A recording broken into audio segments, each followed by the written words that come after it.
चाह रहे थे, हालांकि उनसे बात नहीं हो पा रही थी। लेकिन चलिए एक दूसरा सवाल मैं अभी आपसे लेता हूं। इससे पहले जैसे ही वेणु जी आते हैं उनसे हम बात करते हैं। जो भारत और पाकिस्तान के संबंधों में दरार की बात लगातार हम करते हैं, इन दोनों मौत से, इन दोनों मृत्यु से ये संबंध और ज्यादा खराब हो सकते हैं, क्या आपको ऐसा लगता है? देखिए, संबंध खराब हो सकते हैं अगर उनको इंटरप्रेट गलत तरीके से किया जाए।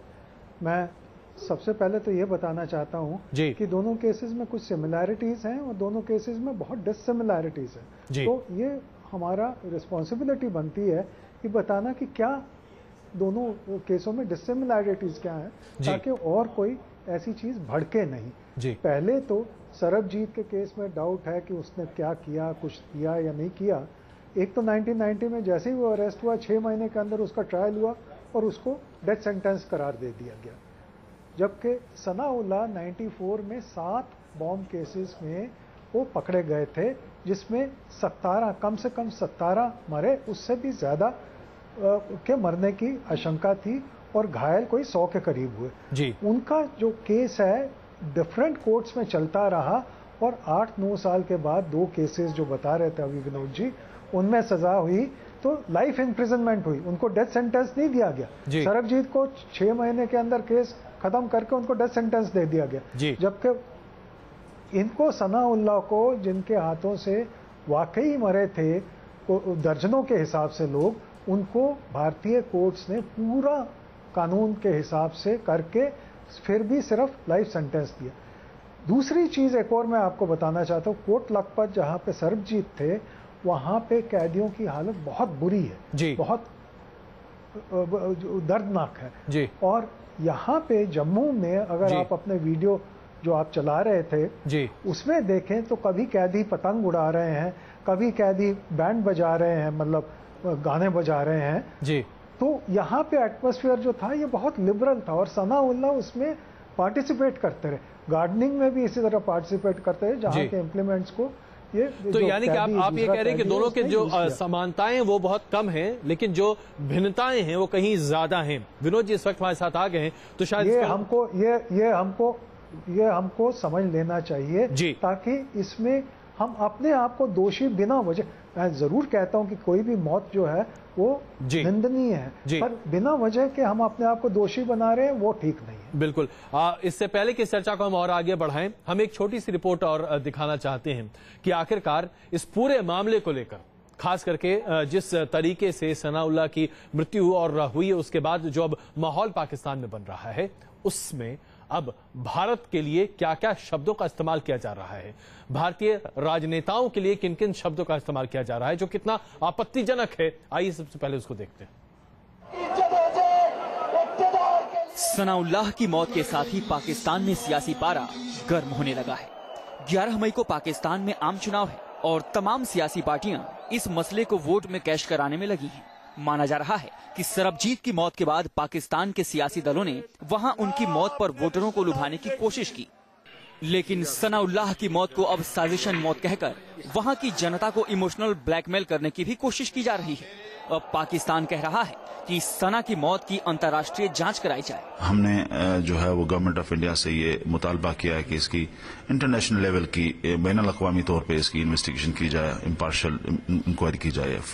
पाकिस्तान पहले ही दिन से सनाउल्लाह की मौत पर राजनीति कर रहा है, लेकिन भारत ने उसकी चाल को भांपते हुए अंतर्राष्ट्रीय जांच की मांग को ठुकरा दिया।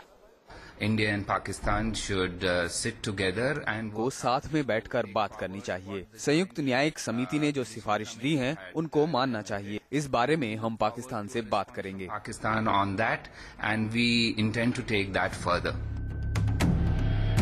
इतना ही नहीं, सनाउल्लाह पर हमले के बाद पाकिस्तान में नवाज शरीफ और इमरान खान आमने सामने आ चुके हैं। सनाउल्लाह पर हमले के बाद नवाज शरीफ ने कहा था कि इसके बावजूद वो भारत से संबंध बेहतर बनाने की कोशिश करेंगे, लेकिन जवाब में इमरान खान ने एक रैली में कहा कि वो भारत के साथ बेहतर संबंध बनाना चाहते हैं। सियासी दल किस तरह वहां की जनता को इस मामले पर बेवकूफ बना रहे हैं, इसका अंदाजा इसी से लगाया जा सकता है कि वहां की एक बड़ी पार्टी जमाते इस्लामी के नेता ने कहा है कि सरबजीत के बाद जिस तरह भारत में सनाउल्लाह पर हमला हुआ, उसके बाद अच्छे संबंध बने रहना मुमकिन नहीं है। aside the various interpretations of his speeches on this, one thing is very clear in his text. Bharat विरोध की बुनियाद पर पैदा हुए पाकिस्तान के नेता भी जानते हैं कि हिंदुस्तान मुखालिफ हवा उनको कुर्सी दिलाने में बेहद मददगार होगी। लेकिन हैरत की बात तो ये है कि नेताओं के साथ साथ वहाँ की सरकार भी अवाम में भारत के खिलाफ जहर भरने में लगी है। सरकार ने भारत आने वाले अपने नागरिकों के लिए भी एडवाइजरी जारी कर कहा है कि अगर हिंदुस्तान जाना है तो जरा संभल कर, वरना कोई अनहोनी हो सकती है। जाहिर है ये तमाम बातें पाकिस्तान की नीयत और नीति दोनों की असलियत को बेपर्दा करती हैं। Team news nation. तो सुशांत जी, हम आपसे जानना चाहेंगे, जिस तरीके से जो भाषा आज इस्तेमाल की जा रही है पाकिस्तान में, और खास करके भारत के राजनेताओं के खिलाफ, भारत की राजनीति के खिलाफ, आपको लगता है कि अब आने वाले दिनों में भारत और पाकिस्तान के संबंधों में सुधार की गुंजाइश तो कम, लेकिन खटास कहीं ज्यादा बढ़ सकती है? देखिए, इसको थोड़ा सा इसको पर्सपेक्टिव में लीजिए। एक तो ये एक पॉलिटिकल फेस है दहशतगर्द तंजीमों का, अलकायदा का एक लिहाज से पॉलिटिकल फेस है, और ये एक कट्टरपंथी पार्टी है जिसको आइडियली टेररिस्ट ऑर्गेनाइजेशन डिक्लेयर करना चाहिए, बांग्लादेश में कर चुके हैं।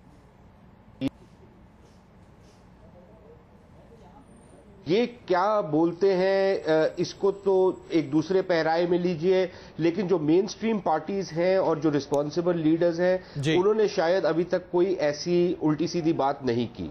लेकिन एक चीज हमारे को पहचाननी होगी कि ये जो हादसा हुआ है, और ज्यादा सरबजीत वाला, क्योंकि सरबजीत का जो केस था एक नेशनल इशू बन चुका था हिंदुस्तान में पिछले चंद सालों में। सनाउल्लाह एक अनोनिमस सा बंदा था जिसको कोई नहीं जानता था, अगर उसके ऊपर हमला ना होता तो पाकिस्तानियों ने इसके बारे में बॉदर भी नहीं करना था। सरबजीत भी मुख्तलिफ था, लेकिन दोनों केसेस के एक कटुता आई है रिश्तों में, एक बिटरनेस आई है। लेकिन इससे भी ज्यादा अहम बात यह होगी कि भारत में ऑलरेडी जो पेशेंस लेवल है पाकिस्तान की हरकतों का वो बहुत कम होते जा रहा है, और जब भी कोई हादसा होता है तो हिंदुस्तान में एक शदीद रिएक्शन उसका होता है। और मेरे ख्याल पाकिस्तान इस रिएक्शन को जो भारत की पब्लिक ओपिनियन में है, सरकार में तो शायद नहीं होता, लेकिन पब्लिक ओपिनियन बहुत स्ट्रांगली रिएक्ट करती है। और अगर पाकिस्तान इन सिग्नल्स को ठीक तरह ना ले तो मेरे ख्याल ये हालात बद से बदतर होंगे। लेकिन एक चीज है कि जो स्पेस है सरकार के लिए जिसमें वो ऑपरेट कर सकती है, किसी इनिशिएटिव को रेसिप्रोकेट कर सकती है हिंदुस्तान में, वो महदूद होती जा रही है, और ये इनके लिए प्रॉब्लम होगी किसी भी पेशरफ्त में। बिल्कुल। डोगरा साहब, एक छोटी सी प्रतिक्रिया आपकी इस पर कि जो अभी पाकिस्तान में राजनीतिक हालात हैं, जाहिर सी बात है चुनाव का माहौल एक अलग होता है, लेकिन आने वाले दिनों में इन दो मृत्युओं का कितना असर भारत और पाकिस्तान के संबंध पर पड़ता हुआ आप देख रहे हैं? देखिए, ये इलेक्शन के बाद ये बहुत इम्पोर्टेंट मुद्दा शायद ना रहे। इलेक्शन के बाद और कई चीज़ें आएंगी जो प्रीऑक्यूपाई करेंगी, जो जहन में लीडर्स के होंगी। तो ये जो बिटरनेस हुई है स्पेशली भारत में, वो शायद उतनी देर ना रहे, और भारतीय इन एनी केस बहुत जल्दी भूल भी जाते हैं। सो मेरे को नहीं लगता ये ज़्यादा देर रहेगा। आपका कटाक्ष हम इसमें साफ देख पा रहे हैं डोगरा साहब। जाहिर सी बात है आपका ये कहना कि भारतीय चीजों को बहुत जल्दी भूल जाते हैं, इसमें कोई शक नहीं है। विनोद जी, हम आपसे ये सवाल पहले नहीं ले पाए थे, कुछ तकनीकी दिक्कत थी, लेकिन अब हम आपसे ये जानना चाहते हैं, तमाम जेलरों को ये कहा गया था, खास करके उन जेलों को जहां पर पाकिस्तान के कैदी बंद थे, कि आपको एहतियात बरतना चाहिए। ऐसी कोई बात जाहिर सी बात है जम्मू के कोट बिलावल जेल में भी कही गई होगी। आपको लगता है कि अगर एहतियात बरता जाता तो शायद सनाउल्लाह के साथ जो हुआ उसे रोका जा सकता था? क्या यह संभव था? एहतियात और ये जो पूरी सतर्कता हम बरत रहे और बरती भी जा रही थी, लेकिन कोट बलवाल जेल में जो यहाँ की सुपरिंटेंडेंट श्रीमती रजनी सहगल ये रिफॉर्मेशन और रिहेबिलिटेशन में बड़ा जोर देती हैं। सनाउल्लाह को भी एक अच्छी तरबियत दे के वहाँ की बैंड पार्टी में बैक वाइपर की ट्रेनिंग दी गई थी, और उसका बिहेवियर बड़ा ही मोटिवेशन करके उसके बिहेवियर को सुधारा जा रहा था। वो एक अच्छी सुपरिटेंडेंट होने के नाते एक साइकोलॉजिस्ट का काम भी कर रही थी कि सनाउल्लाह हिजबुल्लाह बाहर जब रिहा हो जाता है तो अपने देश में जाके एक लाइबल सिटीजन बने, अपनी फैमिली को भी सर्व करे और अपने कंट्री को भी सर्व करे। थोड़ी सी कोताहियां जरूर हुई कि थोड़ी देर के लिए इनको सेग्रीगेट करके बंद कर देना चाहिए था, शायद वो लो लेवल पे नहीं किया गया। और ये हिजबुल मुजाहिदीन ऑर्गेनाइजेशन से संबंध रखता था और बड़ी इसकी फैनेटिक थिंकिंग थी।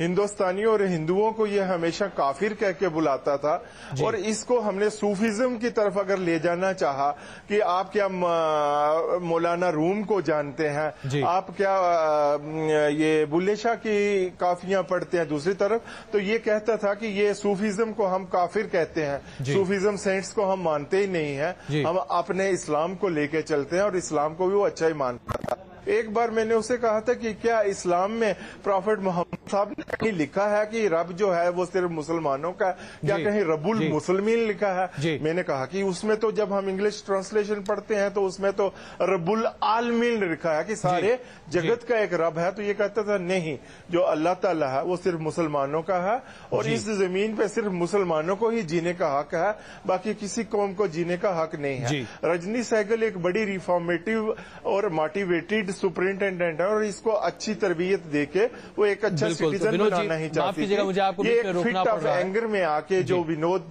दूसरा कैदी था। जी माफ कीजिएगा, मुझे बीच में आपको रोकना पड़ रहा है। जाहिर सी बात है ये शायद समझा जा सकता था, सुलझाया जा सकता था, लेकिन हाँ जो आपने बातें कही, उम्मीद है कि पाकिस्तान में लोग इन बातों पर भी जरा ध्यान दे, तवज्जो दें। आप सबों का बहुत बहुत धन्यवाद इस चर्चा में शामिल होने के लिए।